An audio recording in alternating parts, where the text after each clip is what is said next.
ಇವತ್ತೇನು ಹೋರಾಟ ಪೋತ್ನಾಳಲ್ಲಿ ಇವತ್ತೇನು ಅಪ್ತಪ್ತ ಬಾಲಕಿ ಮ್ಯಾಗೇನು ಏನು ರೇಪನ್ನು ಮಾಡ್ತಿದ್ದಾರೆ ಶಿವನಗೌಡಮ್ಮನು. ಈ ರೇಪಿಗೆ ಕುಮ್ಮ ಕೊಟ್ಟಂಥ ರಾಜು ತಾಳೆಕೋಟೆಯನ್ನು ಕೂಡಲೇ ಗಡೀಪಾರ ಮಾಡಬೇಕು. ಅವ್ರ ಸ್ಕೂಲನ್ನು ರದ್ದಾಗಬೇಕು. ಮೊದಲು ನಮ್ಮ ಬೇಡಿಕೆ ಇರ್ತಕ್ಕಂಥ ಮೊದಲನ್ನ ಬೇಡಿಕೆ ನಿಮ್ಮ ತಂದೆ ಕರ್ತಿದ್ದ ನಮ್ಮ ಬಾಮ ಅಂತ ಕೇಸ್ ಮನವೊಲಿಸಿ ಕರ್ಕೊಂಬರನ್ನು ಇವನಂತ ವಿಷಯ ಇದಂತ ಅರ್ಥ ಆಗ್ತಾ ಇಲ್ಲ. ಅದ್ರಾಗ ಸ್ಕೂಲು ಇವತ್ತು ನಡೆಸತ್ತ ಸ್ಕೂಲ್ ರಾಜು ತಾಳೆಕೋಟೆ ಅವರು ಜವಾಬ್ದಾರಿ ಅಂಬೋದಿಲ್ಲ ಅವರಿಗೆ. ಅದು ಸ್ಕೂಲ್ ಅಂಬೋದು ಒಂದು ದಂಧೆ ಮಾಡ್ಕೊಂಡಾರ. ದಲ್ಲಾಳಿಗಳು ಎಲ್ಲಿ ಮಾಡ್ತಾರೆ ದಂಧೆ ವ್ಯಾಪಾರಗಳು ಅವ್ರು ಲೆಕ್ಕ ಮುಟ್ಟಿ ಸಾಕು. ಮಕ್ಕಳು ಯಾರಿಗನ್ನ ಮಾರಾಟ ಮಾಡ್ತಾರೆ ಅವರು. ನಮ್ಮ ಮಕ್ಕಳು ಚೆನ್ನಾಗಿರಲು ಓದಲು ಡಾಕ್ಟ್ರ್ ಆಗಲು ಇನ್ನೊಂದಲ್ಲ ನಾವೆಲ್ಲ ಇದು ಮಾಡಿ ಮಕ್ಕಳು ಬರೋವರೆಗೆ ನಮ್ಮ ತಂದೆ ತಾಯಿದು ನಿಟ್ಟ ಕಡೆ ಇರ್ತಂದ್ರೆ ನಮ್ಮ ಸಾಲ ಕಡೆ ಇರ್ತಾ. ಇವತ್ತು ನಮ್ಮ ಮಕ್ಕಳು ಎಲ್ಲಿ ಬಂದರು ಎಲ್ಲಿ ಹೋದರು ಎಂತ ಹೋದರು ಅಂತ ಕೇಳ್ತಾ ಇದ್ದೀವಿ. ಅಂಥ ವಿಷಯದಲ್ಲಿ ಇವತ್ತು ರಾಜು ತಾಳೆಕೋಟೆ ಅವ್ರ ಏನು ಮಗುನ ಅವ್ರಿಗೇನು ಕೊಟ್ಟಿದ್ದಾನೆ ರೇಪ್ ಮಾಡೋಕೆ, ಅವನು ಕುಮ್ಮ ಕೊಟ್ಟಿದ್ದಾನೆ. ಕೂಡಲೇ ಅವನ ಮೇಲೆ ಆ್ಯಕ್ಷನ್ ಆಗಬೇಕು, ಅವನ ರದ್ದು ಅವ್ನ ಗಲ್ಲಿಗೇರಿಸ್ಬೇಕಂತ ನಮ್ಮದೊಂದು ಹೋರಾಟದ ಮನವಿ ಮಾಡ್ತಾ ಇದ್ದೀವಿ.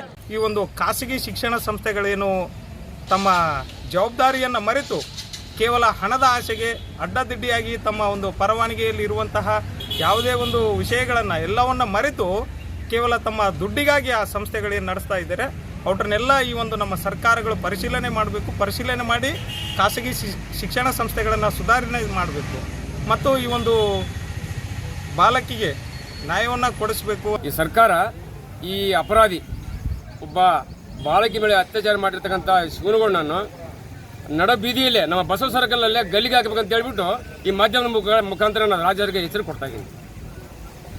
ಒಂದು ವೇಳೆ ಸರ್ಕಾರ ಇವನ ಮೇಲೆ ಕಠಿಣ ಕ್ರಮ ತೆಗೆದುಕೊಳ್ಳದೇ ಇದ್ದರೆ ಉಗ್ರವಾದ ಹೋರಾಟ ಶಾಲೆ ಮಕ್ಕಳ ಜೊತೆ ಬಂದ್ಬಿಟ್ಟು ನಾನು ರಸ್ತೆ ರೋಕ ಮಾಡ್ತಂತ ಈ ಮೂಲಕ ಎಚ್ಚರಿಕೆ ಕೊಡ್ತಾ ಇದ್ದೀನಿ.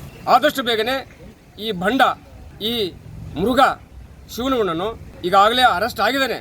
ಆದರೆ ಅವನಿಗೆ ತಕ್ಕ ಶಿಕ್ಷೆ ಆಗಬೇಕು. ಅವನಿಗೆ ಹೊರಗೆ ಬರಬಾರ್ದು, ಅವನಿಗೆ ಗಲ್ಲು ಶಿಕ್ಷೆ ಆಗಬೇಕು ಈ ಮಾಧ್ಯಮ ಮುಖಾಂತರ ನಾನು ಹೇಳೋಕ್ಕೆ ಇಷ್ಟಪಡ್ತೀನಿ. ಶಾಲೆಯಲ್ಲಿ ಸುರಕ್ಷಿತ ಕ್ರಮಗಳ ಬಗ್ಗೆ ನಾವು ಪ್ರತಿ ತಿಂಗಳೂ ನಾವು ಸಭೆ ಮಾಡ್ತೀವಿ. ಸೇಫ್ಟಿ ಮೆಜರ್ಸೇ ಫಸ್ಟು. ಆ ಮಕ್ಕಳಿಗೆ ಯಾವ ರೀತಿಯಾದಂಥ ಸುರಕ್ಷೆ ಕೊಡಬೇಕು ಅನ್ನೋದ್ರ ಬಗ್ಗೆ ಕೂಡ ನಾವು ಮಾಡಿದ್ದೀವಿ. ಇದು ನಿನ್ನೆ ಆಗಿರ್ತಕ್ಕಂಥ ಘಟನೆ ನಮಗೆ ಭಾಳ ನೋವಿನ ಸಂಗತಿ. ಇದು ಆಗಬಾರ್ದಾಗಿತ್ತು. ಆದರೂ ಕೂಡ ಆ ಮಗುವಿನ ಪಾಲಕರು ಬಂದು ಕರೆದುಕೊಂಡು ಈಗಾಗಲೇ ಸುಮಾರು ಸಾರಿ ಹೋಗಿದ್ದಾರೆ ಅಂತ ಹೇಳ್ತಾರೆ. ನಿನ್ನೆನೇ ಫಸ್ಟ್ ಅಲ್ಲ, ಆ ರೀತಿಯಾಗಿ ವಿಶ್ವಾಸದ ಮೇಲೆ ಬಿಟ್ಟಿದ್ದಾರೆ. ಅವನ ಒಂದು ಮನಸ್ಸಿನಲ್ಲಿ ಆ ರೀತಿಯಾದಂಥ ಬದಲಾವಣೆಯಿಂದ ಆಗಿದೆ.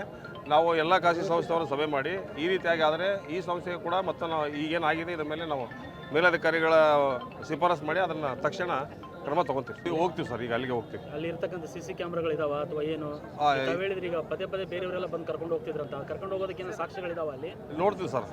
ನನಗೆ ಇಲ್ಲ ಅದು ಏನು ಈಗ ಆ ವ್ಯಕ್ತಿ ಏನು ಕರ್ಕೊಂಡು ಹೋಗಿದ್ದಾನಲ್ಲ ಮೊದಲು ಬಂದಿದ್ದಂತ ಕರ್ಕೊಂಡು ಹೋಗಿದ್ದ ನಾವು ವಿಶ್ವಾಸದಲ್ಲಿ ಬಿಟ್ಟರೆ ಅಂತ ಅವ್ರು ಹೇಳಿದರು.